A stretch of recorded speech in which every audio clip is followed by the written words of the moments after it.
All right, good morning, everybody. I hope your first week is going well. So just a little outline of what we're doing today. Today, we're going to be talking about error propagation, which is that thing we've kind of been building up to with the idea of all the measurements we make in the lab have error, but we need to know the uncertainty of our final value rather than just the measurements we make in the lab. So how do we get from the measurements we make in the lab to an error of our final value? So this is kind of what we mentioned last time of if you're trying to figure out if the lead in your drinking water is below 15 ppb and you find out it's 12, it depends on your error whether that is below 15 ppb or not. Because if it's 12 plus or minus 1, yes, below 15 ppb. 12 plus or minus 4, not necessarily below 15 ppb. So this is where the error comes into play. So today we're going to be talking about error propagation. Tomorrow, you're going to be doing your Excel lab. So, and this is asynchronous. So remember, for the first 2 weeks of class, our labs are asynchronous. So you just go to the laboratory handout section of Canvas, and there'll be some directions for you to follow there. And the point of the Excel lab is, one, to familiarize you with Excel if you're not yet familiar with Excel. You might have run into it in a different context, but I'm sure that some of you haven't yet. But also to familiarize you with some of the types of calculations and types of graphs that we'll be making with Excel and the formatting that we're going to be doing for those. So it's introduction to Excel for this class in particular, and in general, if you're not yet introduced to Excel. So you're going to start working on that tomorrow, and your lab report for that is due a week from tomorrow on Canvas. And of course, at any point in time, I'm super glad to answer questions you may have. So shoot me emails, come to office hours, whatever works for you. And then on Monday, your first homework's due at 9 a.m. The homework's always going to be due at class time, and you submit that on Canvas. And so remember, the homework, you can go check it out on Canvas if you haven't yet. It's got a review portion, it's got an error propagation portion, and you'll do 10 questions of each. And you get to choose out of a variety of options of questions which ones you're going to do, so that you can pick the ones that feel like the best practice for wherever you're at in your review and error propagation practicing. So any questions about the plan or the schedule or anything like that?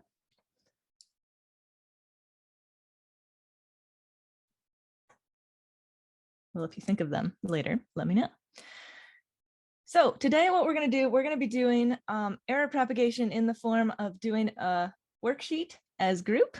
And the way we're going to do that is I'm going to send you a link so that you can look at this file all together. Are you seeing this file right now? Oh, great. You're seeing this error propagation chapter 6C. Excellent. So I'll send you a link so you can all see this, and then you'll go into breakout rooms and kind of work on it together. But before you do that, I want to orient you a little bit to error propagation. So I think the best way to learn error propagation is to start trying it, but I need to give you a little bit of information first so you can start trying it. And so you're going to go off in your groups, work on a couple problems, come back, we'll discuss them, go through them, and we'll just kind of do that for a while. And I'll pop around to the different groups and point you in the right direction if you're stuck. So error propagation, again, you're starting with values that have error, and you want to add or subtract or multiply or divide or whatever. You want to combine those into some new value, your final answer, and you want to propagate the errors along the way. So these are some of the formulas that are helpful for that. So we're starting with just thinking about addition and subtraction. So you've got some values you need to add or subtract together. They have errors. You need to find your new error. So just conventionally, these are the symbols that we use. So Y is your new value, and SY is the error of your new value. SA is the error of A, SB is the error of B, etc. And so A, B, and C are the things that you wanted to add or subtract together. SA, SB, and SC are the errors of those things that you wanted to add or subtract together. And you're trying to find your new error after you added and subtracted those things together, and that's going to be SY. So if we do a little example right here, you're trying to add together 3.453 and 0.5432, but they both have these errors associated with them. So the algebraic answer is just the normal answer that you do it with normal math if you're not thinking about error. So you just add your two numbers together. Your algebraic answer is just normal math. Now you need to find your new error. What's the error associated with this new number? It's 3.9962 plus or minus something. What's that something? The new error, you use this formula up here. It doesn't matter how many terms you have under the square root. It's just if you're adding and subtracting 2 terms together, you put 2 errors under the square root. If you're adding, subtracting 3 terms together, you put 3 errors under the square root. You could be 4. So in this case, we're adding, subtracting 2 errors together. So we're going to take the 0.004 and put it under the square root, and the 0.0003 and put it under the square root. And our new error is 0.004. And so our final answer is our algebraic answer plus or minus our new error. So it can be a little bit confusing just because you probably, you know, some of you I'm sure have worked with error propagation before, but the vast majority of you probably have never seen this before. And so it just takes a little bit of while to wrap your brain around it, but it's just a new type of math and you just do it and you practice it. So any questions about this before you go off and start trying to figure it out? And it's totally great if it doesn't make sense right now, that's not a problem, but do you have any questions that you want answered before you go off and try to think about it a little more? Yeah, the number of significant digits, I guess the 3.996, that's just pulled from the 3 sigs from the 3.453, I guess, huh? So great question. Actually, a little bit later down in the worksheet, I'll have some specific sig fig rules for error propagation in this class. And the little preview is the error, we always just round to 1 sig fig because if you're uncertain about the first sig fig, you're uncertain about all the ones after it. So we're just going to round it to 1. And then you round your algebraic answer to have the same number of decimal places as your error. Okay. So Yeah. Excellent thinking. Okay. I'm going to send you off to some groups. So these are going to be groups that you'll have for a few, you know, we're going to be doing group work periodically and you'll be in your same group for a little while. So, you know, say hello, introduce yourself to your group mates, and then start working on the first. And if you get to the second problem, that's totally fine. So I'm going to send you a link right now in the chat so that you all can click on it. Let's see. So then you'll all have the document in front of you. You can all be working on it on your paper, and then you chat with each other and, you know, coordinate with your group and see if you're all getting the same answer, if you're all not sure where to start, if you have different ideas of where to start, chat with each other and figure that out. And yeah, just start progressing. So let's see, I will open the breakout rooms right now. Here we go. All right. Oh, whoops, not everyone's back yet. Welcome back, everybody. So let's just touch base about where you're at. So I kind of want to just go through the first problem together. So here's the first problem kind of worked out. So first you do your algebraic answer, which is just normal math. So if you haven't spent a lot of time with burettes, you might have had to think about this a bunch, but you're starting at the top, it's about 0.38, or you measure it as 0.38, then you deliver a bunch of liquid and you measure it again as 10.42. So you're trying to get the difference between 0.38 and 10.42. So you just subtract them, done. So that's the normal algebraic answer part. And then your new error, both of these two values that you're subtracting had 0.05 milliliters as an error. So you put 0.05 milliliters under the square root once for each of your values. And then you get your new answer. And this is your final answer right here. So what questions do you guys have now that you've kind of been thinking about this and see how it works at this point? So these are being subtracted because it's in the burette, right? And it's changing the reading. Okay. You read it at the top and then you deliver some liquid and you read it at the bottom and you want to know how much you delivered. So you subtract those two values to see how much was delivered. Oh, okay. Yeah. Thank you. Yeah, good question. Other questions?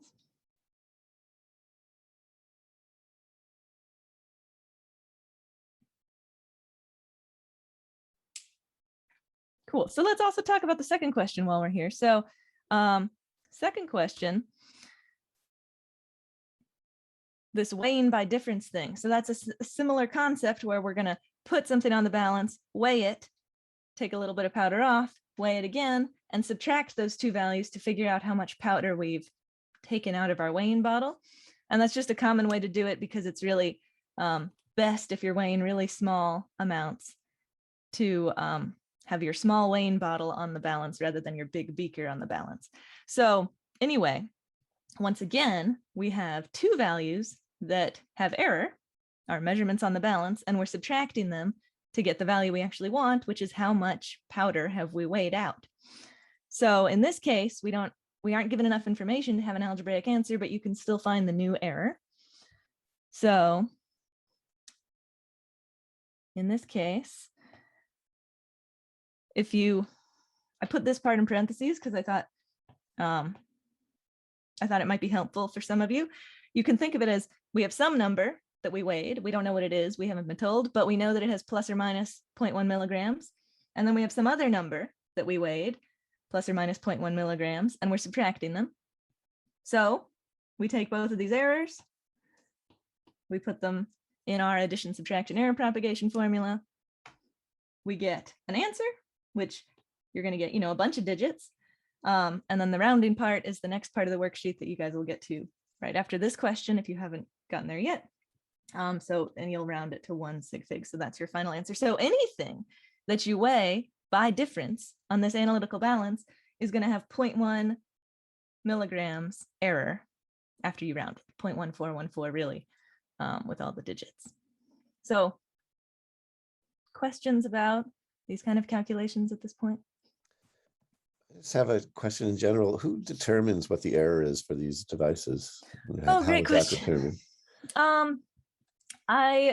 Like when you order an analytical balance from the manufacturer, they'll tell you how many digits it's significant to and all that. And I believe they figure it out just by making a bunch of repeated measurements and seeing, like, I think this is, these values are standard deviations of a whole bunch of measurements of the same thing.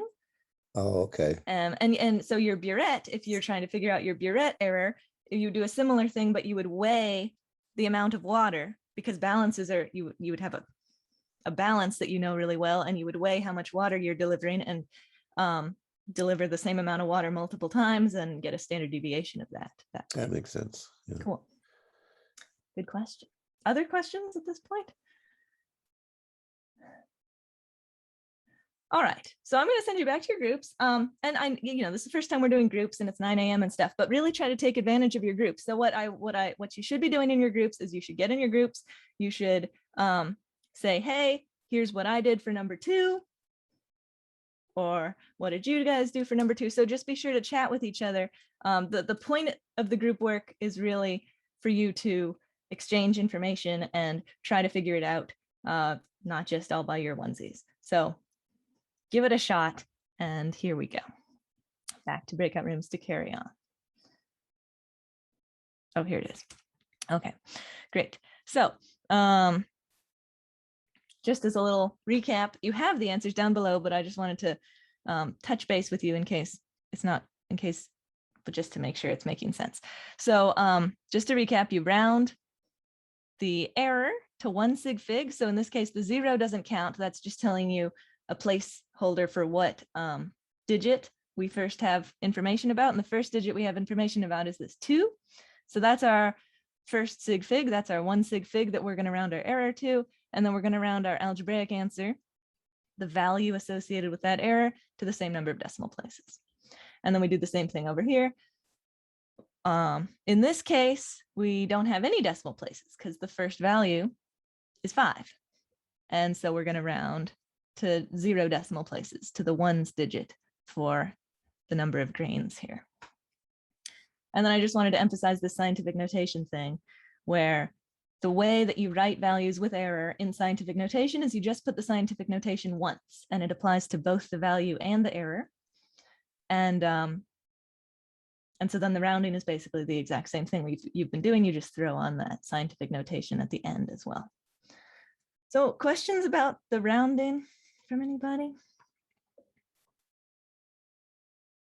So when it's not to the tens place for the algebraic answer, it's to the same point it is for the error. Yeah, you always round the algebraic answer to the same number of decimal places as you already rounded the error. Oh, okay. Okay. So when you're thinking about the rounding the error, you think about 1 sig fig. And when you're thinking about rounding the algebraic answer, you think about matching the number of decimal places that you already Oh, rounded okay. the error to. Thank you. You're welcome.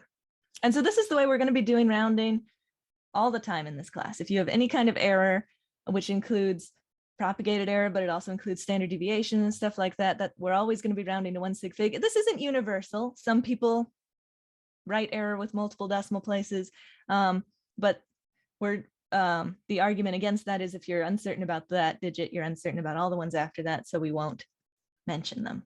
So that's the way we're going to be doing that in this class, because that's where it becomes uncertain. Exactly. So good phrasing. So like, just if we look at this one as an example, if it's the the second decimal place where it becomes uncertain, that's where we suddenly stop being certain in our value. So you remember, significant digits are all the certain digits and one estimated digit. That's like the definition of sig figs.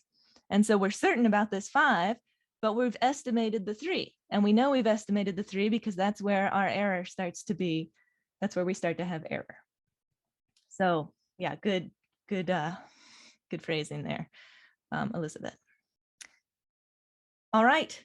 So for the last couple questions, we're starting to get into multiplication and division. It's a very similar formula to the one you were using for addition subtraction, except now we're dividing by the value. So we have the error divided by the value it's associated with, and otherwise it's the same formula.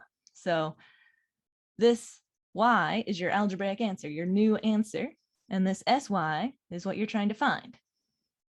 And then all these, A, B, and C in this case, are the values that you're multiplying and dividing together, and SA, SB, and SC are their errors. So very similar formula, but slightly different.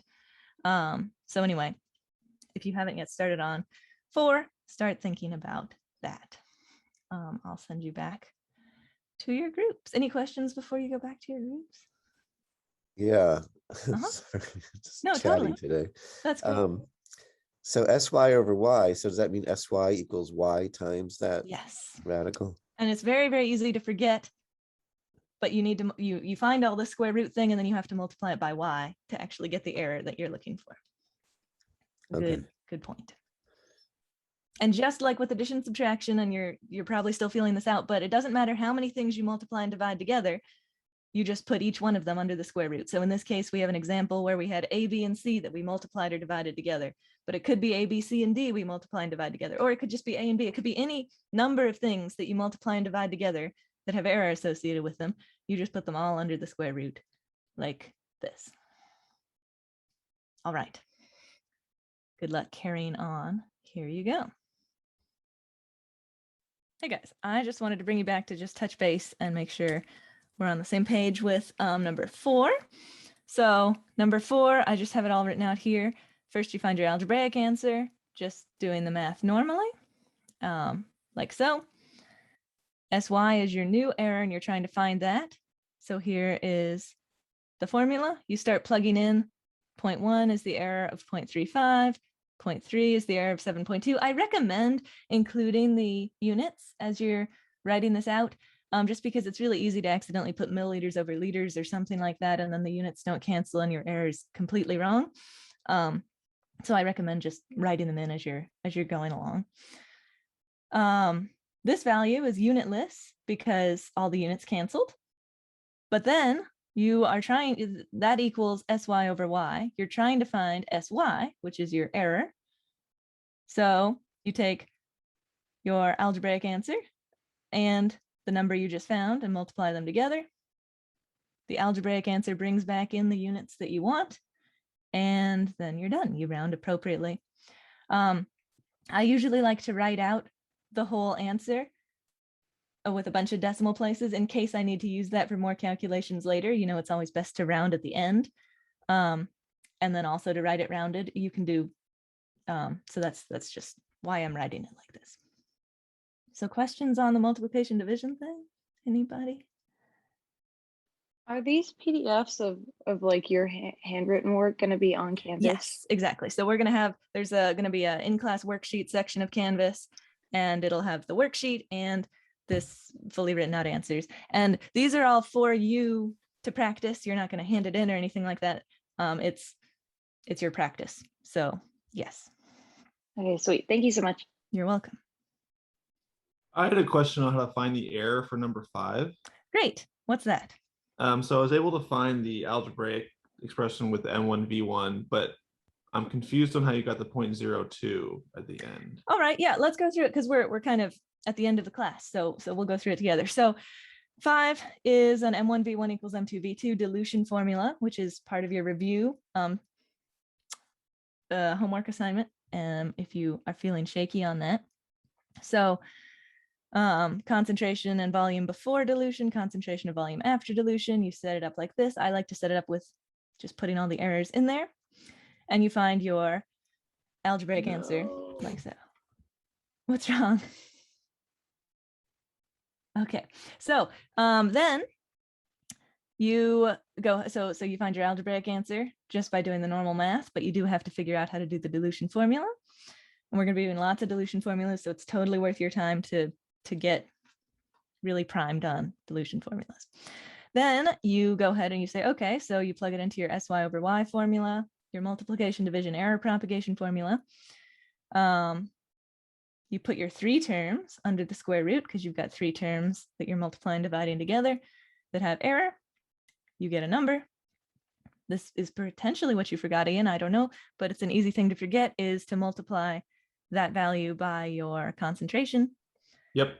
And then there you go. Cool. Thank you. You're welcome. Other questions about this?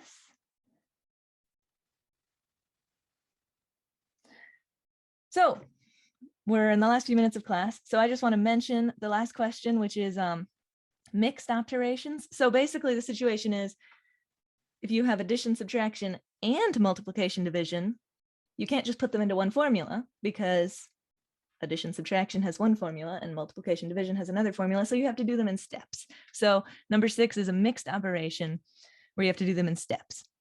So there was weighing by difference involved. So you first have to figure out the weighing by difference part, and you just have to do them in separate steps. And I don't want to show you the answer quite yet because I want you to have a chance to work on it if you haven't yet, but this will be posted on Canvas.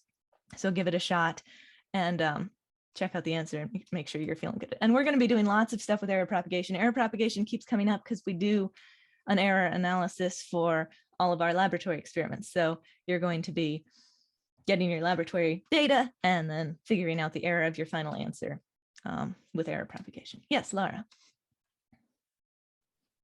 When you're doing it by steps, do you leave it unrounded until the very end? That's the best. Yes.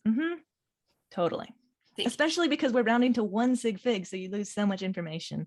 So yes, totally. And that's why I do like to write out a bunch of digits in case I need to do another step later. Good question. Other questions about error propagation in general or specifically? So again, just to give the context for all this, where the point is we want to be able to estimate the uncertainty of all the values that we produce in the laboratory so that we can say how reliable they are, how precise they are. And to do that, we need to somehow get from our measurements that we make in the laboratory that we do know the errors of to our final value, and that's where error propagation comes in. So for the most part, we're going to be just using the addition, subtraction, and the multiplication, division error prop formula, but periodically another one will pop up and we can do that as well. Let's see. I'm so glad that it's making more sense, Edgar. Totally. Yeah, so there's a lot of information. I put a bunch of information as well in the homework set. But anyway, I'm glad it's making a lot more sense. I'm also going to post, so I recorded a lecture on this thinking that I might have to be at jury duty today. And so it's a different format because I wanted to do this in the worksheet format, but of course we couldn't really do worksheet format if it was not me here to facilitate. So anyway, I'm just going to post that as like a bonus content as well as the recording from today. So if you are like, oh man, it'd be nice to hear Claire explain this in potentially a slightly different way, that'll be on the recorded lectures as well as this one. So I'll be around for another hour and a half of office hours starting now. And send me emails as you have questions. And I'll see you guys hopefully on Friday. I'm still on call for jury duty, but hopefully I'll see you Friday. Thank you. Thank you, Thank you, Claire. Claire. Thanks. Have a good Thank you. Wednesday. Thank you.